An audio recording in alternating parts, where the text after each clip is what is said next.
மானம் குறையும் இன்னு மாசு படியும் இன்னு வீணா கதை முடிஞ்சு போச்சு.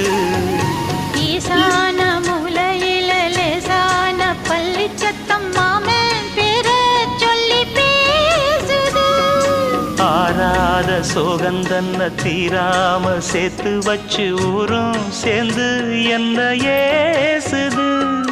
மாமா மாமா உன்னத்தானே எண்ணி நானும் நாளும் தவித்தேனே.